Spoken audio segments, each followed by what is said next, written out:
परीक्षा ली जाए तो रात्रि की नींदें उड़ जाएंगी, सुबह का नाश्ता पाने की इच्छा नहीं होगी, दोपहर के भोजन की रोटी में ही पेट भर जाएगा, रात्रि का भोजन केवल दूध पी के सो लिया करोगे, चिंता के कारण करवटें बदलते रहोगे, नेत्रों से पनारे बंद नहीं होंगे, हर व्यक्ति पर संशय होना प्रारंभ हो जाएगा, हर व्यक्ति पर शक होना प्रारंभ हो जाएगा, हर व्यक्ति से अपनी स्थिति की मदद मांगने की इच्छा प्रकट होने लग जाएगी। समझ जाओ ठाकुर जी परीक्षा ले रहे हैं अब। और उस परीक्षा के समय पर हमारा जैसा निर्णय होता है वो निर्णय ठाकुर जी को प्रसन्न करता है। जैसे छोटा सा बालक जैसे धीरे धीरे वो बड़ा होता है तो मां उसको घर में पढ़ाती है, ऐसे 1 लिखते हैं, ऐसे 2 लिखते हैं, ऐसे 3 लिखते हैं, उसकी ऐसी कॉपीज भी ऐसी होती हैं 3 लाइंस वाली, उस पर ऐसे 3 बनाना है, ऐसे 2 बनाना है। अब बच्चा जब तक माँ बना रही है तब तक तो बहुत खुश होता है, अचानक से माँ कहती है बेटा ले अब तू बना, तो फिर वो माँ को देखते रोता है, मुझसे तो बन ही नहीं रहा, और 2 को उल्टा 2 बना देता है, 3 को उल्टा बना देता है। इस प्रकार फिर उसकी परीक्षा होती है, 1-2 बार तो माँ हंसती है, और चौथी 5वीं बार माँ हाथ में स्केल लेके बैठती है, बोले बना अच्छे से। और फिर वो बालक ये सोचता है मेरी सबसे बड़ी शत्रु मेरी माँ है, मेरे पिताजी बस मुझसे प्यार करते हैं, क्यों? क्योंकि वो होमवर्क नहीं करवाते मुझसे, माँ करवाती है। कई घरों में पिता करवाते हैं। ठाकुर जी हमको कब कब अच्छे लगते हैं? जब जब सब हमारे अनुकूल चल रहा है। बिहारी जी आपसे बढ़िया कोई नहीं है, सब बहुत अच्छे हैं, लेकिन जैसी प्रतिकूल स्थिति आती है भय लगने लग जाता है। वास्तव में आपको भयभीत नहीं होना है उनसे जो परीक्षा ले रहे हैं, बस परीक्षा को बुद्धि लगा करके पार करना। जीवन में आई हुई परीक्षा में आप निर्णय कैसा लेते हैं ठाकुर जी उससे प्रसन्न होते हैं। ठाकुर जी तो एक टास्क बना करके आपके जीवन में भेज देते हैं, और फिर ठाकुर जी इच्छा उनकी ऐसी होती है कि आप उससे निकलो, आप उसको पार करो। लेकिन जब हम भयभीत हो जाते हैं, जब हम उस स्थिति से भागने लग जाते हैं, तो ठाकुर जी बहुत निराश होते हैं। इसको इतनी कथाएं सुनवाई, आजकल तो इसके फोन में यूट्यूब में भी हम सब संत जनों की वाणी भेजते रहते हैं, फिर भी इतना विचलित हो रहा है, इतना परेशान हो रहा है, इतना दुखी हो रहा है। लेकिन जीवन में आई हुई परिस्थिति को परीक्षा मान करके और निर्णयात्मिका बुद्धि से जब उसको पार कर लेता है कोई व्यक्ति, विचलित नहीं होता, ठाकुर जी उससे बहुत प्रसन्न होते हैं। इसलिए हमारी प्रार्थना बंधुओं, जब परीक्षा आती है, आती सबके है, मैं व्यास हूं मेरे जीवन में नहीं आती होगी ऐसा नहीं है, सबके जीवन में आती है। पर उस परीक्षा के समय पर विश्वास मत तोड़िए ठाकुर जी पर। आप लोग, मुझे पता है कई लोगों की ऐसी ऐसी परिस्थिति होती है, कभी कभी एकांत में जब मैं सुनता हूं तो मैं खुद सोच में पड़ जाता हूं कि इस परिस्थिति से कैसे निकलेगा। लेकिन संसार में एक भी परिस्थिति ऐसी नहीं है जिससे एग्जिट पॉइंट ठाकुर जी ने ना बनाया हो, सबका है। बस आप विचलित मत हो। किसी किसी की पहेली ज्यादा बड़ी है, किसी की छोटी है, पर सब पहेली का हल है। इसलिए विचलित मत होइए, बहुत शांत हृदय से, शांत बुद्धि से अपने निर्णय लीजिए और निकल पड़िए आगे।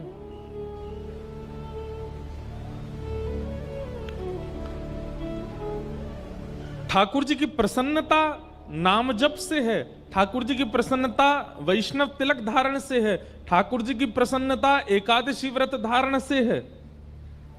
लेकिन ठाकुर जी की अति प्रसन्नता है कि जीवन में आने वाली विचलनताओं में आप धैर्यपूर्वक खड़े हो, जीवन में आने वाले उतार चढ़ाव को आप बड़ी आसानी से पार कर रहे हो। ठाकुर जी उससे अति प्रसन्न होते हैं।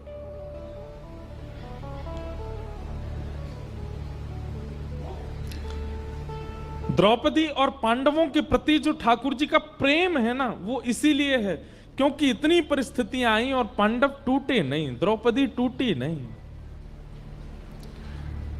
आज तो परीक्षा की पराकाष्ठा हो गई। बालक कितना प्रिय होता है मां को। बालक कभी अगर ऊधम मचाता है तो मां सबको डांट देती है, बोले इसको कुछ मत कहो, ये ऊधम करे मुझे बताओ, मैं इसको मारूं डांटू कुछ भी, और कोई इसको छुएगा नहीं। कई बार मां ऐसा बोल देती है टीचर्स को भी कि ज्यादा ऊधम मचाए तो आप इसको देख लेना, लेकिन फिर थोड़े अगर वही टीचर उसको पीट पाट दे तो फिर मां फिर लड़ने आ जाती है। बोले आपने इसको क्यों मारा, बोले इसने होमवर्क नहीं किया, तो बोले आप मुझे बताओ आप क्यों मार रहे हो। मां कभी नहीं देख सकती कि उसके पुत्र को उसके अलावा कोई और डांटे, पर यहां द्रौपदी के 5 बालक मार दिए गए और वो हत्यारा सामने खड़ा है और द्रौपदी कहती है इसको मुक्त कर दो। कल हमने इसी विषय पर बृहद चर्चा की थी। 5 बातें कही, धर्मम न्यायम शकरुणम निर्विलीकम समम महत। द्रौपदी की बात में धर्म है, न्याय है, करुणा है, समता है। ठाकुर जी उससे प्रसन्न हो गए और भगवान ने अपना नाम द्रौपदी को प्रदान किया। अश्वत्थामा पकड़ा हुआ था। अर्जुन बोले अब क्या करें, तो आधी दाढ़ी मूंछ और शिखा छेदन करके उसको सभा से निष्कासित कर दिया। भगवान बोले भैया अब तुम्हारा सब सुलह हो गया है, महाभारत युद्ध तुम लोग जीत गए हो, अब हस्तिनापुर की गद्दी पर बैठो, आनंद करो, अब मुझे आज्ञा दो, बहुत दिन हो गए हैं मैं द्वारिका से बाहर हूं, अब मैं वापस द्वारिका जा रहा हूं। ठाकुर जी जैसे ही रथ में आरूढ़ होकर के द्वारिका को प्रस्थान करने लगे, इतने में ही अर्जुन की पुत्र वधू, अर्जुन के पुत्र का नाम अभिमन्यु और अभिमन्यु की पत्नी उसका नाम उत्तरा।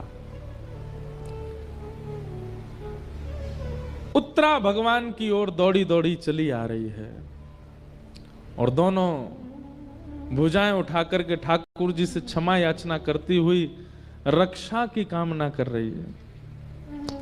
पाहि पाहि महायोगिन देव देव जगतपते नान्यम तद्भयम पश्ये यत्र मृत्यु परस्परम। हे नाथ मेरी रक्षा करो। भगवान बोले अभी द्रौपदी को मुक्त किया, अब ये कौन रोने लगा। तभी देखा कि पुत्र वधू अभिमन्यु की वधू रोती हुई आ रही है। भगवान ने तुरंत कहा उत्तरा क्या बात है, क्यों रो रही हो। बोले देखिए ना, जिस अश्वत्थामा को अभी सभा में अपमानित करके बाहर निकाल दिया, उसी ने ब्रह्मास्त्र छोड़ दिया है मेरे गर्भ के बालक को मारने के लिए।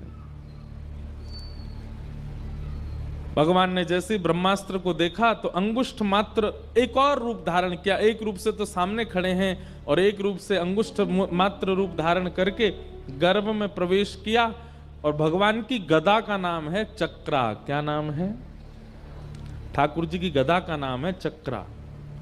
अपनी चक्रा नाम की गदा को ठाकुर जी ने द्रुत गति से घुमाया और गर्भ के उस बालक की रक्षा हुई। बहुत सावधानी से सुनिए सब लोग। भगवान ने उस गर्भ के बालक की रक्षा की। वही बालक भविष्य में परीक्षित हुए, जो भागवत के श्रोता हैं। हमारे पूज्य पिताजी महाराज के गुरुदेव अनंत श्री विभूषित श्री रामानुज प्रपन्नाचार्य गुरुजी महाराज, मेरे दादा गुरुदेव, इतनी सुंदर बात कहते थे, इतनी पते की बात कहते थे। वो कहते थे कि इधर देख लो, सुन लो। वे कहते थे कि जिस गर्भ में ना जाना पड़े उसकी सारी योजनाएं सारे शास्त्र बताते हैं। भजन करो, नाम जप करो, पुण्य करो, सत्कर्म करो, कीर्तन करो, तिलक लगाओ, आदि आदि सब सत्क्रियाएं करो। क्यों? क्योंकि इन सब के करने से पुनर्जन्म न विद्यते, पुनर्जन्म नहीं होता, फिर एक ही जन्म में सब कट जाता है। हमारे पूज्य पिताजी महाराज जी गुरुदेव कहते कि गर्भ में ना आना पड़े, इसी की योजना भागवत जी बताती हैं, इसी की योजना मानस जी बताती हैं, इसी की योजना वाल्मीकि रामायण बताती हैं, और उसी गर्भ में ठाकुर जी ऐसे प्रवेश कर गए बिना कुछ विचार किए। आपको पता है जब मां के गर्भ में बालक होता है, श्रीमद् भागवत के तृतीय स्कंद में कपिल विभूति संवाद में जंतु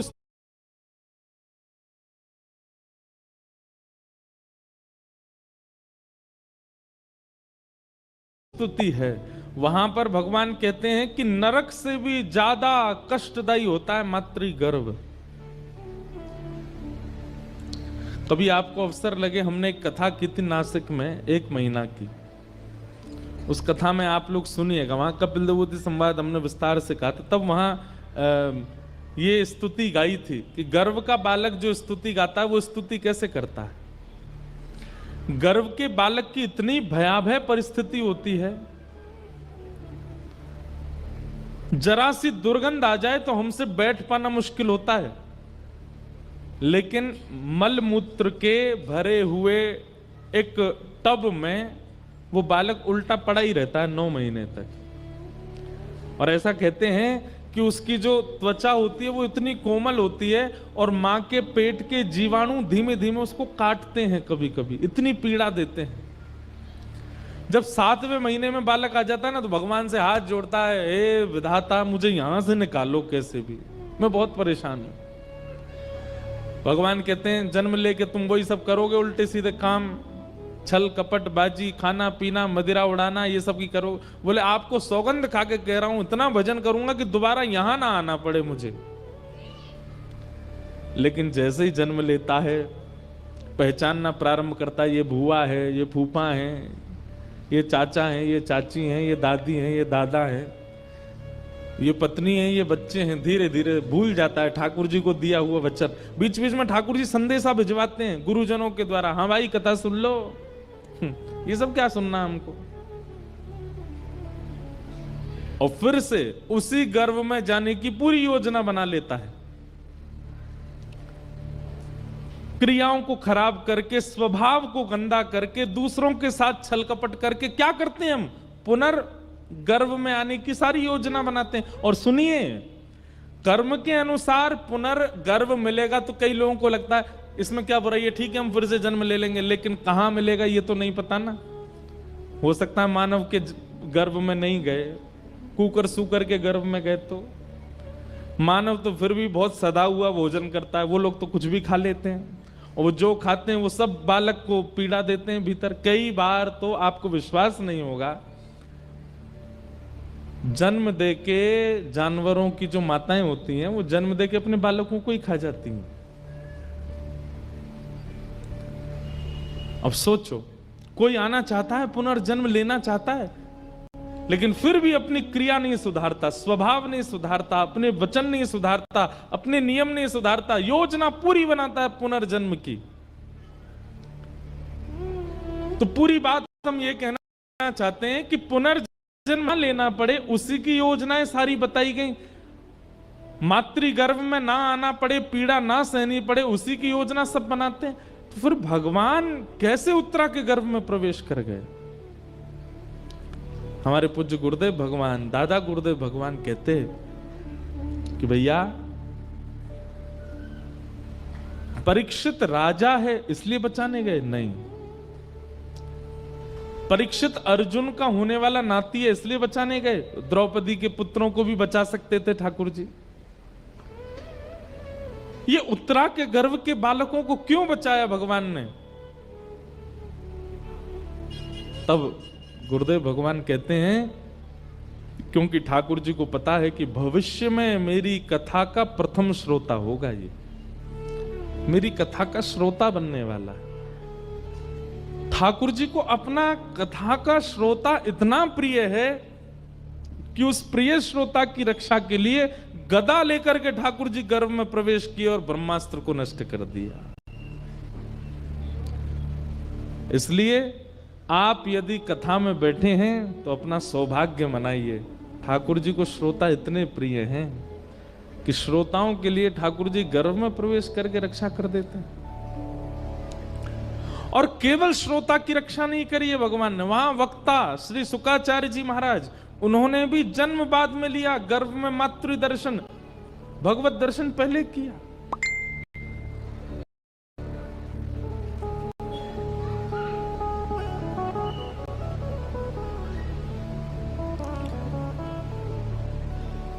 भगवान ने उत्तरा के गर्भ में प्रवेश करके उनके बालक की रक्षा की, और रक्षा करने के पश्चात भगवान बोले अब सब मंगल है, ब्रह्मास्त्र नष्ट हो गया आकाश में, अब हम चलें। तो कुंती स्तुति गाने लगी भगवान की। कुंती ने बहुत सुंदर स्तुति गाई। कुंती कहती हैं, नमस्ये पुरुषं पाद्यम ईश्वरं प्रकृते परम अलक्ष्यं सर्वभूतानामन्तर्बहिरवस्थितम् माया जवनिकाच्छन्नः आज्ञादोक्षजमव्ययम् न लक्ष्यसे मूढदृशां नटो नाट्यधरो यथा कि तथा परमहंसानां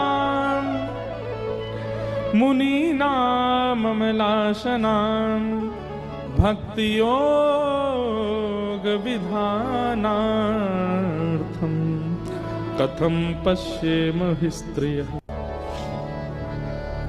कुंती ने भगवान की स्तुति गाई। विस्तार का अवकाश नहीं है, आज नंदोत्सव है ठाकुर जी का।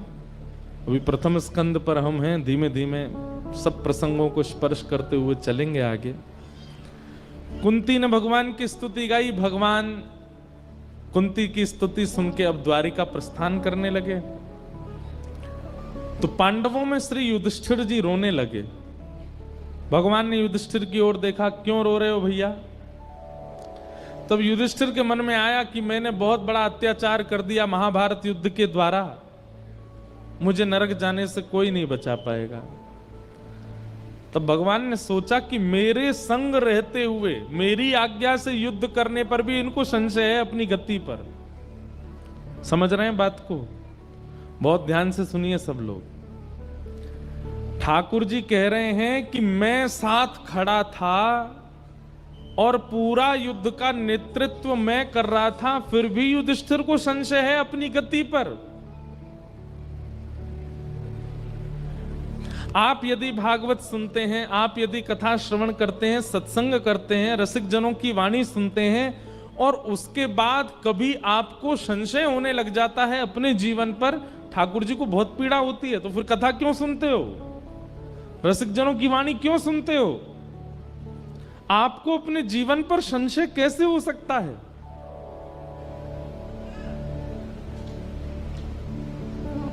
हमारे साथ श्री भगवान, हमें किस बात की चिंता। हमारे साथ श्री भगवान, हमें किस बात की चिंता। हमारे साथ है भगवान, हमें किस बात की चिंता।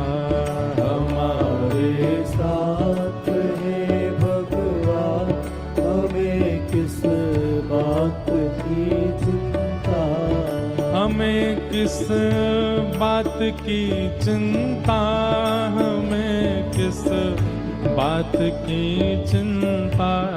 हमें किस बात की चिंता, हमें किस बात की चिंता।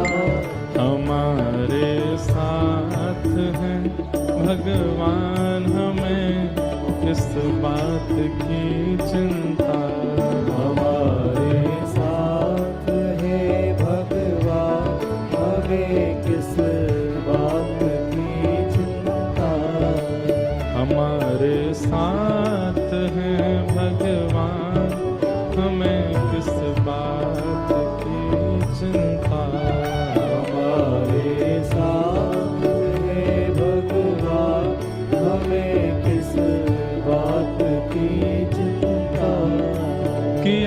करते हो क्यों दिन रात तुम बिन बात की चिंता।